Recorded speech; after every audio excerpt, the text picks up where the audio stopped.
ঊনসত্তরে ছাত্র গণ অভ্যুত্থানের সক্রিয় একজন কর্মী ছিলাম। আমি আজকে এই ঢাকা দক্ষিণ সিটি কর্পোরেশনে দাঁড়িয়ে আর একজনের আত্মার মাগফিরাত কামনা করি, যিনি এই সিটি কর্পোরেশন থেকে এর আগে এই উদ্যোগটি প্রথম নিয়েছিলেন। আমাদের সম্মানিত নেতা ছিলেন, সাবেক মন্ত্রী ছিলেন, অবিভক্ত সিটি কর্পোরেশনের নির্বাচিত মেয়র ছিলেন মরহুম সাদেক হোসেন খোকার আত্মার মাগফিরাত কামনা করছি। প্রাণ ফ্রুটো, সময় অসময় ফ্রুটোময়। আমি বাংলাদেশের 9 মাসের মুক্তিযুদ্ধে যারা প্রাণ দিয়েছেন, অসংখ্য শহীদ মুক্তিযোদ্ধা, তাদের আত্মার মাগফিরাত কামনা করছি। যাদের সম্ভ্রমের বিনিময়ে আমরা এই মহান স্বাধীনতা অর্জন করেছি, তাদের প্রতি আমি শ্রদ্ধা নিবেদন করছি। বীর মুক্তিযোদ্ধা ভাইরা,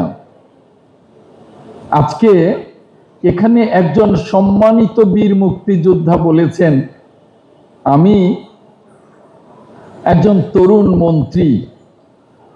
কথাটা শুনে ভীষণ ভালো লেগেছে। ওনাকে আমি অনেক অনেক ধন্যবাদ জানাই। সত্যিকারেই যদি তরুণ থাকতে পারতাম, হ্যাঁ মনের দিক থেকে সত্যিই তরুণ, বয়সে তরুণ নয়। 68-তে 69-এ ছাত্র গণ অভ্যুত্থানের সক্রিয় একজন কর্মী ছিলাম। 71-এর মুক্তিযুদ্ধে আমাদের টাঙ্গাইল অঞ্চলে আমার বাড়িটি বাসাইলের একজন আঞ্চলিক মুক্তিযুদ্ধের সংগঠক ছিলাম। সরাসরি মুক্তিযুদ্ধের সাথেই সম্পৃক্ত ছিলাম। খন্দকার আব্দুল বাতেন ছিল তখন আমাদের নেতা, ছাত্র নেতা, তার সাথে।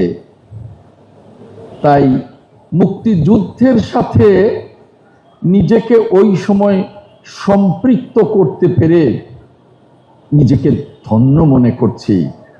আমাদের ঠিকানা মুক্তিযুদ্ধ, আমাদের ঠিকানা 71। কাজেই আমরা যারা মুক্তিযুদ্ধ করেছি, এই মহান স্বাধীনতা এনেছি, আপনাদের সাথে একমত হয়ে বলতে চাই, বাংলাদেশের স্বাধীনতা একবারই এসছে। এর আগেও আসেনি, এর পরেও আসবে না।